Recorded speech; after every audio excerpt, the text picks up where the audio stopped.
To my channel. My name is Karina and I make videos about speech and language pathology. I am here to share with y'all a little bit more about my job, which is I'm an SLP assistant, and I want to share with y'all kind of the details about my job, the responsibilities, where I'm working, how many hours I'm working, my salary, just all these details that I frequently get asked. I am an I was gonna say an SLPA, but SLPA, if you don't know, it stands for Speech Language Pathologist Assistant. Now, I started doing this in 2018 as soon as I graduated from UT Austin. I was kind of pushed into being an SLPA, and that's exactly why I have a whole video dedicated to how to become an SLPA, because I really had the dream of becoming an SLP when I was in my undergrad program. I planned on pursuing a master's degree and doing the whole thing. But when I was graduating, I just did not have the GPA. That's the sad truth. You all may know that for a graduate program, a lot of the speech and language pathology programs require a minimum of a 3.0, which is completely understandable.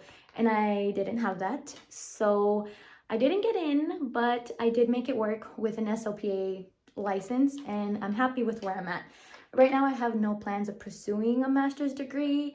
It's nowhere in my plans to become an SLP, and you have to kind of understand, now I'm a mom, right? I want to dedicate my time completely to my son and to my family. I'm happy with how I balance my time between YouTube, between my work life, between being a mom.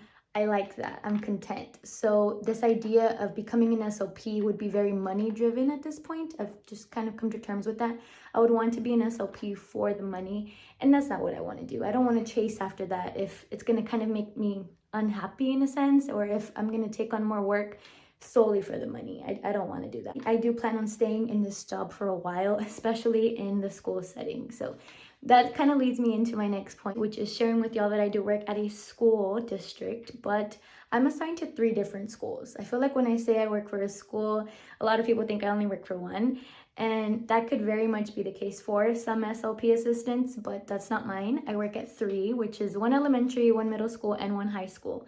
That's why I always say I work from literally pre-K to 12th grade students. So I have a huge range, which is very beneficial. I get to experience, different settings in a sense, and I get to work with different students. It's really interesting, actually. The responsibility of having 3 schools is kind of a lot.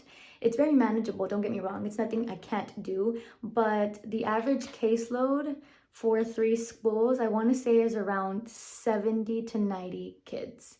That's a pretty average caseload for me. I think anything above 85 would be high, but anything below 70 is definitely a small caseload for 3 schools.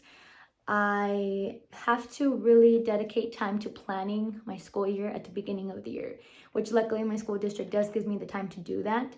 And that planning is super essential to my job. That's essential time to really communicate with teachers, seeing if schedules work for them and for you, because once you're given your caseload, you have to determine, am I going to do groups? Am I going to do individual sessions? How am I going to fit this into my schedule?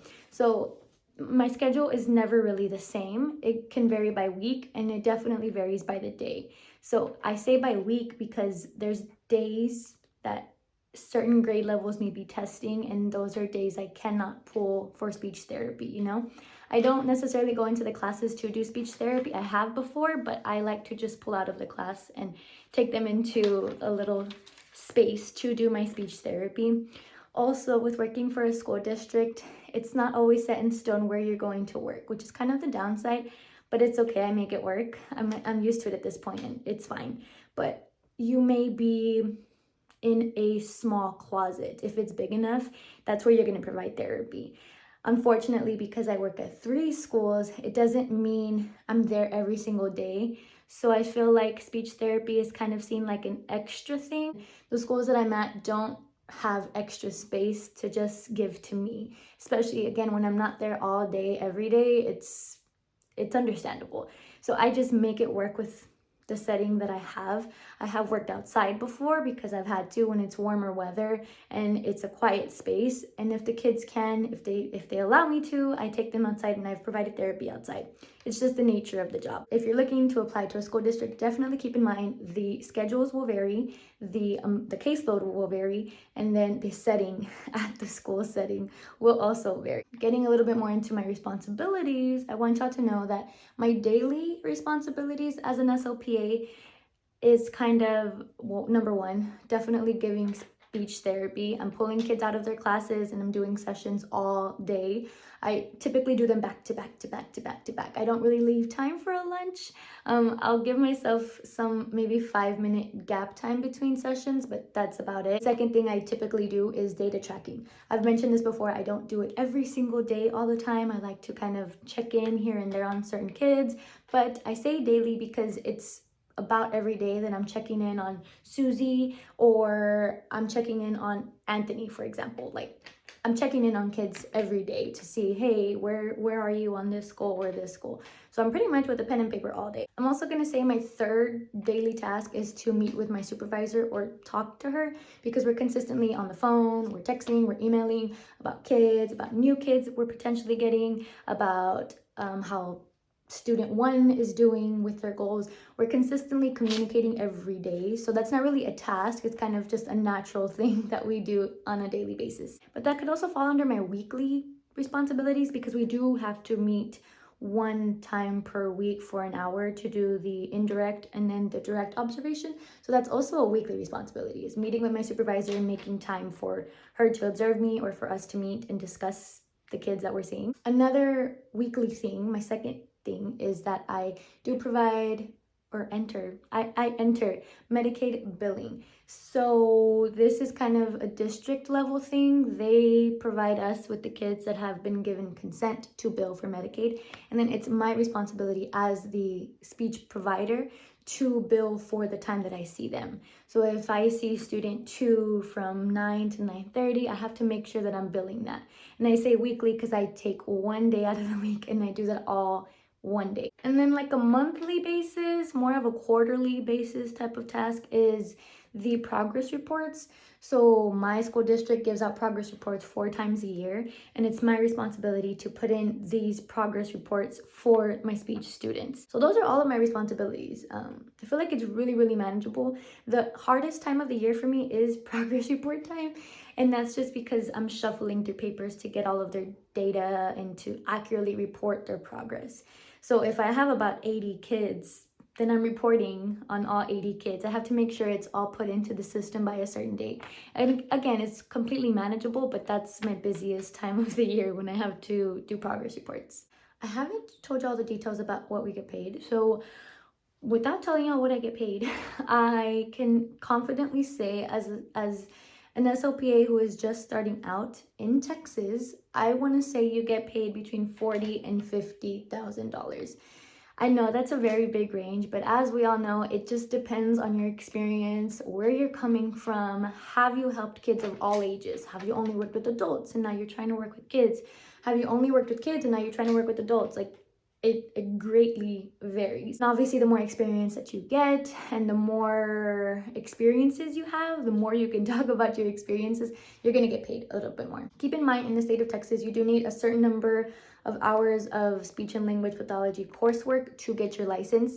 And then in Texas, the SLP assistant license is renewed every 2 years. You have to do a certain number of continuing education hours, and then you're able to get your license renewed. That's every 2 years. Also, as an SLP assistant, you have a supervising SLP. So you are not able to work completely by yourself as an SLP assistant. You always have to have that supervising SLP. That's why I have to meet with my supervisor for indirect observation 1 time a week and then direct observation 1 time a week. So she's consistently asking me about kids' progress, how is so-and-so doing, what activity are you going to use this week, or she'll come in and observe me and kind of give me feedback on what I'm doing. So you cannot completely work by yourself in the state of Texas as an SLP assistant. Lastly, I'm sharing with y'all why I chose to be an SLP assistant. I briefly mentioned it in the beginning. I was kind of forced into this because I did want to become an SLP, but I really chose the path of speech and language pathology because I used to stutter as a kid myself. When I was in elementary school, I was getting pulled out for speech therapy sessions, and I had no idea that they were speech therapy sessions. I thought I was just playing games. I thought I was smart. The smart kids were getting pulled out. I didn't feel very different from others. I didn't even really notice my disfluencies, so I wanted to give other people that experience. I really try to focus on my speech therapy sessions as play. I don't drill, for articulation. I'm not super teacher mode in our speech therapy sessions. I wanted to be as playful as possible because that was my experience. I continue to be an SLP assistant because I truly love what I do. I say this in just about every video, but truly, I like giving speech therapy. I like teaching kids. I like keeping them for 30 minutes and then giving them right back. I like to really focus on their speech and help their confidence. There's just so many good things about this job that I love, and that's why I'm going to continue to be an SLP assistant. I really don't want to have to do the extra paperwork. I'm not that interested in evaluating a child. I mean, while it's interesting to see scores and how that comes in therapy, or why a kid struggles to say a certain sound, while all that is very interesting, I don't think that's for me right now. I hope you all got to learn a little bit more about me in this video, or something about being an SLP assistant. If you like this video, please make sure to give it a like and subscribe to my channel. It'll mean so much to me. I will catch you all in my next video. Bye.